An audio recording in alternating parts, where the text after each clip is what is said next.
এই ভদ্রমহিলা পশ্চিমবঙ্গের সবচেয়ে গর্বের যে জায়গা শিক্ষা, সেটাকে ধ্বংস করে দিয়েছেন। এই শিক্ষার বিষয়ে দুর্নীতি প্রথম ধরা পড়েছিল আমার হাতে, কিন্তু আমি আমার কথা বলার জন্য এখানে আসিনি।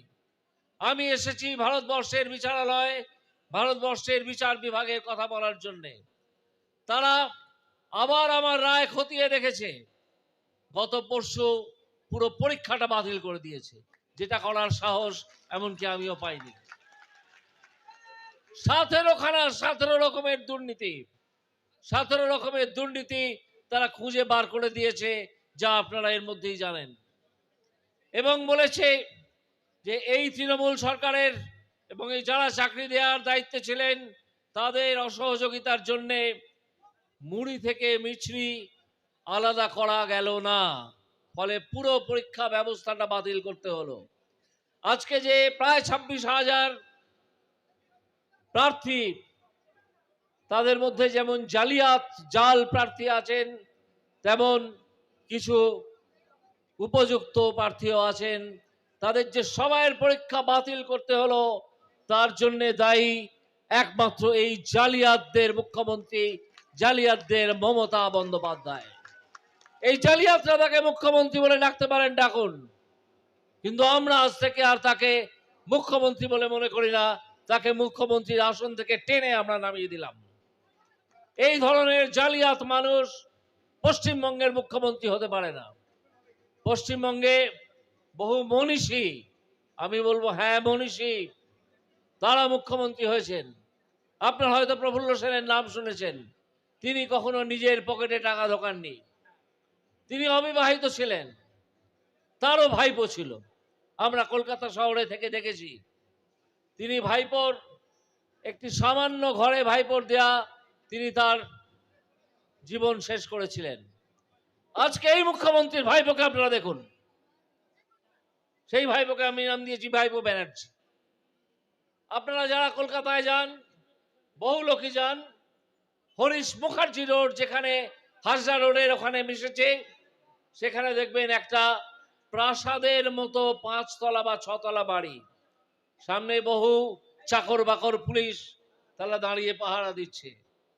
পুলিশ তাদের চাকর বাকর হয়ে গেছে, তাদের দলদাস হয়ে গেছে, পাহারা দিচ্ছে। আমার প্রশ্ন, এই যে ভাইপো ব্যানার্জি, এর বয়স 30-32 বছর। তুমি কত বড় নেতা হে? এত টাকা তুমি কামিয়েছো যে এত বড় বাড়ি করতে পেরেছো? শোনা যায় তোমার বাড়ির নিচে ভল্ট আছে। তুমি বলো দেখি, তো আমার বাড়ির নিচে ভল্ট নেই, বলো, আমরা শুনতে চাই। এই যে দুর্বৃত্ত ভাইপো ব্যানার্জি, এ পশ্চিমবঙ্গের শাসন ব্যবস্থা চালাচ্ছে পিছিকে আড়ালে রেখে। আপনারা জানেন, অ্যাসিস্ট্যান্ট কমিশনার পুলিশের, কলকাতা পুলিশের নিযুক্ত হলে তার অফিস হয় লালবাজারে। আপনারা কখনো ভাবতে পারেন একজন অ্যাসিস্ট্যান্ট কমিশনার কালীঘাট থানার ওসি হিসেবে কাজ করছেন? এই অ্যাসিস্ট্যান্ট কমিশনার কালীঘাট থানার ওসি হিসেবে কাজ করেন কারণ সে এই ভাইপো ব্যানার্জির এবং মমতা ব্যানার্জির যাবতীয় তোলাবাজির টাকা পয়সা তিনি সংগ্রহ করেন। তিনি সংগ্রহ করে উপযুক্ত জায়গায় পৌঁছে দেন। না হলে এই অ্যাসিস্ট্যান্ট কমিশনার কখনো ওসির পদমর্যাদায় থাকতে পারতেন না। তাকে মমতা ব্যানার্জি রেখে দিয়েছেন। কোটি কোটি টাকা তারা পশ্চিমবঙ্গ থেকে লুটেছেন, পাঠিয়েছেন দুবাই, পাঠিয়েছেন থাইল্যান্ড। সেখানে বড় বড় হোটেল, বড় বড় অ্যাপার্টমেন্ট হাউস তৈরি করে রেখে দিয়েছেন। আর এখানে পশ্চিমবঙ্গে, আমি তো গ্রাম ঘুরছি এখন, এর আগেও জানতাম, এখন তো আরো স্পষ্ট হয়ে উঠছে আমার চোখের সামনে, যে খেটে খাওয়া মানুষ, সে তিনি অল্প মাইনের চাকরি করুন বা বেশি মাইনের চাকরি করুন, একটা বাড়ি করতে গিয়ে তার মাথার ঘাম, পায়ে ফেলা উপার্জন, তাকে সেই বাড়ি তৈরির পেছনে খরচা করতে গিয়ে তারপরেও পুরো বাড়িটা তৈরি হয়ে ওঠে না। তাহলে তোমাদের উত্তর দিতে হবে, এই যে চোর জোচ্চোর তোলাবাজ তৃণমূল, তোমাদের উত্তর দিতে হবে তোমাদের পকেটে এত টাকা কোথা থেকে আসে, কোথা থেকে আসে এত টাকা, এর উত্তর আমরা চাই। আমি তখন একদিন আদালতের বাইরে রাস্তায় দাঁড়িয়ে প্রশ্ন করেছিলাম যে আমরা জানতে চাই এই অভিষেক ব্যানার্জি তার সম্পত্তির কোনো অ্যাফিডেভিট অফ অ্যাসেটস, যেখানে সব সম্পত্তির তালিকা থাকবে, সেটা প্রকাশ করবেন কিনা। আজ পর্যন্ত সেই অ্যাফিডেভিট অফ অ্যাসেটস তিনি প্রকাশ করেননি। তার যারা দালাল, যারা চামচা, তাদের মধ্যে কেউ কেউ কালো গাউন গায়ে দিয়ে হাইকোর্টের বারান্দায় ঘুরে বেড়ান, কেউ কেউ আবার ভোটেও দাঁড়িয়ে যান। এই দালালরা বলেছে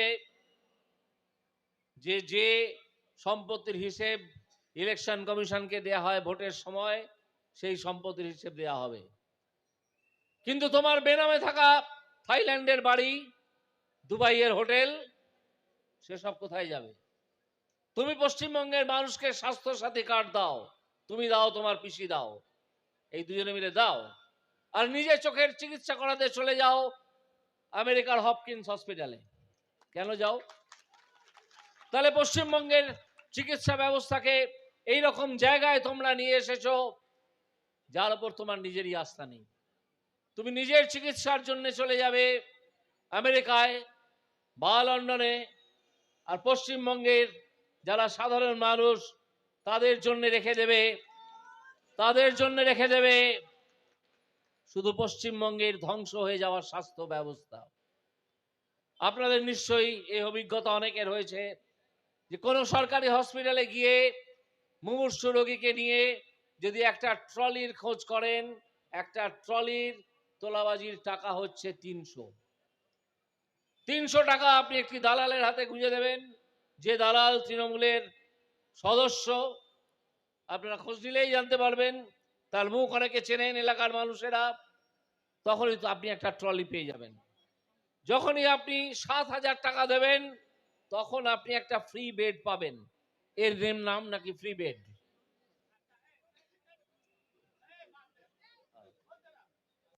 এইটা নাকি ফ্রি বেড। শিক্ষা ধ্বংস করেছো, স্বাস্থ্য ধ্বংস করেছো। তোমার প্রাক্তন শিক্ষামন্ত্রী আজকে জেলে গড়াগড়ি খাচ্ছে। তুমি খাদ্য চুরি করেছো, সেই খাদ্যের মন্ত্রী আজকে জেলে গড়াগড়ি খাচ্ছে।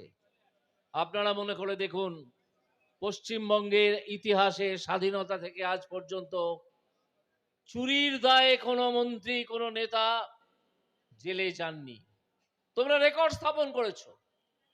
এখন আমরা বলি অনেক হয়েছে, অনেক কামিয়েছো, এবার এখান থেকে যাও। যদি ভালো ভালো চলে যাও, ওয়েল অ্যান্ড গুড। যদি না যাও, আমরা তোমাকে তাড়িয়ে দেবো এখান থেকে। তুমি জেনে রেখো, তোমার মতো দুর্বৃত্ত, তোমাদের মতো জালিয়াত, তৃণমূল, এরা পশ্চিমবঙ্গের যে ইতিহাস লেখা হবে, সেই ইতিহাসে একটা ফুটনোটেরও জায়গা পাবে না। ইতিহাস বইতে তো একটা লাইন দূরস্থান, একটা ফুটনোটের জায়গাও পাবে না। এই তৃণমূলকে তাড়িয়ে দিতে হবে, এই তৃণমূলকে তাড়িয়ে দিতে হবে। এই শপথ আমরা প্রতিটা মিটিংয়ে, মিছিলে আমরা নিচ্ছি। এবং আমি যে স্বতঃস্ফূর্ততা সারা জেলা জুড়ে লক্ষ্য করছি, আপনারা যার খবর আমার চেয়ে অনেক ভালো জানেন, সেটা হচ্ছে সমগ্রটাই তৃণমূলের বিরুদ্ধে।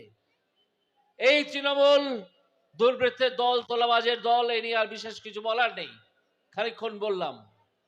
এই তৃণমূলের হাতে এখন লক্ষ্মীর ভান্ডার ছাড়া আর কোনো প্রজেক্ট নেই। তারা লক্ষ্মীর ভান্ডার নামে একটা জুয়া চুরি শুরু করেছে। তারা বলছে আমরা লক্ষ্মীর ভান্ডার দিচ্ছি, দিতে হবে না, তোমরা বন্ধ করে দাও, তোমরা কালকেই বন্ধ করে দাও, আমরা দেখি কিরকম করে তোমরা বন্ধ করতে পারো। এবং তোমরা জেনে রাখো, ভারতবর্ষে অন্যান্য রাজ্যে দরিদ্রদের হাতে সরাসরি টাকা পৌঁছে দেওয়ার বিভিন্ন স্কিম, যা আমাদের নেতা শুভেন্দু অধিকারী, যিনি এই মুহূর্তে এখানে হাজির হয়েছেন, তিনি এর মধ্যেই বলেছেন